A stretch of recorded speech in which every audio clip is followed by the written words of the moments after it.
मैंने बहुत गौर से सुना है। भारत साइप्रस आर्थिक संबंधों के लिए आपकी प्रतिबद्धता को मैंने महसूस किया है। आपके विचारों में सिर्फ संभावना ही नहीं, संकल्प को भी मैं महसूस कर रहा हूं। यह स्पष्ट है कि हमारे संबंधों में आगे बढ़ने की अपार अपार संभावनाएं हैं। फ्रेंड, साइप्रस लंबे समय से हमारा विश्वसनीय पार्टनर रहा है, जिसका आप लोगों ने भी उल्लेख किया, और भारत में यहां से उल्लेखनीय निवेश भी हुआ है। कई भारतीय कंपनियों ने भी साइप्रस में,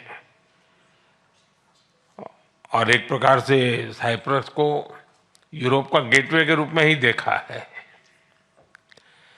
आज आपसी व्यापार $150 मिलियन पहुंच गया है, लेकिन हमारे रिश्तों की वास्तविक क्षमता इससे बहुत अधिक है।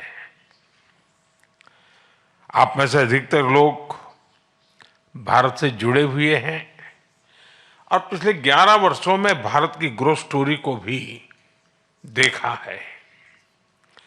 पिछले एक दशक में भारत विश्व की 5वीं सबसे बड़ी इकोनॉमी बना और बहुत निकट भविष्य में हम दुनिया की तीसरी इकोनॉमी बनने की दिशा में बहुत तेज गति से आगे बढ़ रहे हैं।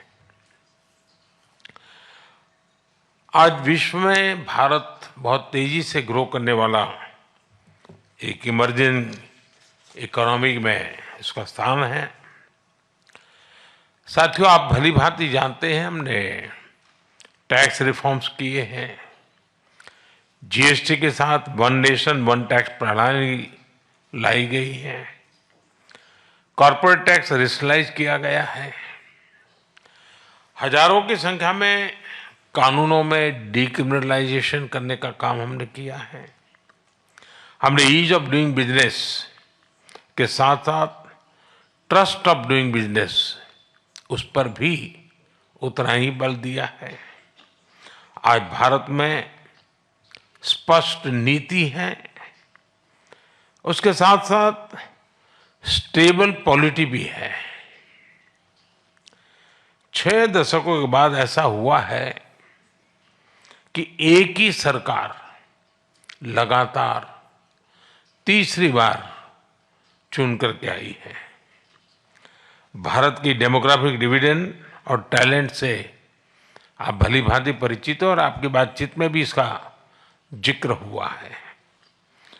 पिछले 10 वर्षों में डिजिटल रिवॉल्यूशन आया है। फाइनेंशियल इंक्लूजन एक मिसाल बना है।